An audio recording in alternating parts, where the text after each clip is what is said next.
Iran और America के बीच गहराता यह टकराव आज पूरी दुनिया को एक ऐसी विनाशकारी दहलीज पर ले आया है जहां से सुलह की गुंजाइश खत्म होती दिख रही है। इजराइल और खाड़ी देशों के बीच जलता यह बारूद अब सिर्फ कूटनीतिक बयानों तक सीमित नहीं है, बल्कि समंदर की लहरों पर युद्ध के नगाड़े साफ सुनाई दे रहे हैं। हॉर्मुज़ की खाड़ी में जिस तरह से तनाव बढ़ा है, उसने वैश्विक अर्थव्यवस्था की कमर तोड़ने की तैयारी कर ली है। पाकिस्तान में जो शांति वार्ता की आखिरी उम्मीद बची थी, वह भी अब पूरी तरह दम तोड़ चुकी है, क्योंकि अमेरिका अपनी नाकेबंदी से हटने को तैयार नहीं है और ईरान के तेवर भी बेहद कड़े हो चुके हैं। डोनाल्ड ट्रंप की दी गई मोहलत का समय धीरे धीरे बीत रहा है और दुनिया एक बड़े महायुद्ध की आहट से सहमी हुई है। लेकिन इसी वैश्विक उठापटक के बीच भारत ने समंदर की गहराई में अपनी धाक जमाने के लिए एक ऐसा प्रचंड दांव चला है जिसने बीजिंग से लेकर इस्लामाबाद तक हड़कंप मचा दिया है। जब दुनिया की तमाम बड़ी शक्तियां ईरान और अमेरिका के मिसाइल परीक्षणों को देख रही थीं, तब भारत ने अपनी समुद्री सीमाओं को अभेद्य बनाने के लिए 6 नए महाशक्तिशाली विमानों को अपने बेड़े में जोड़ने का फैसला सुना दिया। यह निर्णय उस समय लिया गया है जब हॉर्मुज़ जलड़ मरुमध्य के बंद होने का खतरा मंडरा रहा है और अंतर्राष्ट्रीय व्यापार ठप होने की कगार पर है। भारत का यह कदम सिर्फ एक सैन्य समझौता नहीं, बल्कि दुनिया के लिए यह संदेश है कि हिंद महासागर में अब किसी की मनमानी नहीं चलेगी। पाकिस्तान और चीन की पनडुब्बियों के लिए अब पानी के नीचे सुरक्षित छिपना एक सपना बनकर रह जाएगा, क्योंकि भारत जिन 6 नए पीएटआई नेपच्यून विमानों को तैनात कर रहा है, वे समंदर के ऐसे शिकारी हैं जिनकी नजर से बच पाना नामुमकिन है। भारत ने इस संकट के समय में यह साफ कर दिया है कि वह केवल एक दर्शक बनकर नहीं बैठेगा। पाकिस्तान की मध्यस्थता वाली वार्ता के विफल होने का सीधा अर्थ यही है कि अब कूटनीति के रास्ते बंद हो चुके हैं और सैन्य शक्ति ही आखिरी विकल्प बची है। वॉशिंगटन ने स्पष्ट कर दिया है कि वह अपनी शर्तों पर अडिग है, जबकि ईरान ने अपनी मिसाइलों का मुंह सामरिक जलमार्गों की तरफ मोड़ दिया है। इस भयंकर तनाव के बीच भारत ने अपने नेपच्यून बेड़े का विस्तार करके यह बता दिया है कि साल 2026 का भारत अपनी सुरक्षा के लिए किसी भी विदेशी ताकत का मोहताज नहीं है। ये विमान केवल आसमान की निगरानी नहीं करेंगे, बल्कि समंदर के नीचे होने वाली हर छोटी से छोटी हलचल को अपनी पकड़ में ले लेंगे, चाहे वह किसी दुश्मन की खामोश पनडुब्बी हो या फिर कोई संदिग्ध जलपोत। अब भारत की पैनी नजर से कुछ भी नहीं छिपेगा। हॉर्मुज़ का क्षेत्र वैश्विक ऊर्जा आपूर्ति की जीवन रेखा है और अगर वहां युद्ध भड़कता है तो पूरी दुनिया में तेल और गैस की किल्लत पैदा हो जाएगी। पाकिस्तान जो शांति दूत बनने की कोशिश कर रहा था, उसकी साख अब मलबे में मिल चुकी है, क्योंकि उसकी जमीन पर हुई बातचीत का नाकाम होना यह दर्शाता है कि अब बड़े खिलाड़ी किसी की सलाह मानने को तैयार नहीं हैं।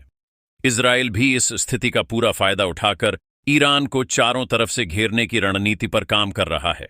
ऐसी जटिल परिस्थितियों में भारत ने अपनी समुद्री घेराबंदी शुरू कर दी है और ये 6 नए विमान इसी सुरक्षा चक्र का सबसे अहम हिस्सा हैं। ये कोई साधारण हवाई जहाज नहीं है, बल्कि यह हवा में उड़ते हुए वे नियंत्रण केंद्र हैं जो दुश्मन को ढूंढकर उसे समंदर की गहराई में ही दफन करने की क्षमता रखते हैं। तकनीकी रूप से यह विमान आधुनिक इंजीनियरिंग का एक बेजोड़ नमूना है, जिसे भारत की विशेष भौगोलिक चुनौतियों के लिए तैयार किया गया है। इसमें लगे रडार और संवेदी उपकरण इतने प्रभावशाली हैं कि वे मीलों दूर पानी के नीचे छिपी पनडुब्बी के इंजन की आवाज तक पहचान सकते हैं। इसका शक्तिशाली रडार तंत्र खराब से खराब मौसम और घने कोहरे में भी दुश्मन की सटीक स्थिति बताने में सक्षम है। भारत के पास पहले से ही इसकी एक छोटी टुकड़ी थी, लेकिन अब 6 और नए विमानों के आने से अरब सागर से लेकर बंगाल की खाड़ी तक भारत की पकड़ इतनी मजबूत हो जाएगी कि परिंदा भी पर नहीं मार पाएगा। ये विमान घातक मिसाइलों और टारपीडो से लैस हैं, जो एक बार लक्ष्य निर्धारित करने के बाद उसे पूरी तरह तबाह करके ही दम लेते हैं। ईरान और अमेरिका की इस लड़ाई ने चीन को भी हिंद महासागर में घुसपैठ करने का एक सुनहरा अवसर दे दिया है। चीन हमेशा से ऐसी ताक में रहता है कि कब दुनिया का ध्यान भटके और वह चुपचाप अपनी जासूसी पनडुब्बियां भारत की सीमा के करीब ले आए। लेकिन भारत के इन नए महाबलियों ने चीन की सारी चालों को नाकाम कर दिया है।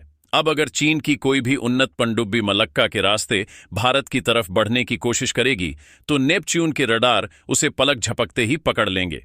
यह भारत का वह सुरक्षा कवच है जो समंदर की सतह के ऊपर और नीचे एक अभेद्य दीवार खड़ी कर देता है। पाकिस्तान की घबराहट का कारण भी यही है, क्योंकि उसके पास ऐसी कोई तकनीक नहीं है जो भारत के इन शिकारी विमानों का मुकाबला कर सके। जब भारत अपनी रक्षा व्यवस्था को आधुनिक बनाता है तो पाकिस्तान की नींद उड़ना स्वाभाविक है।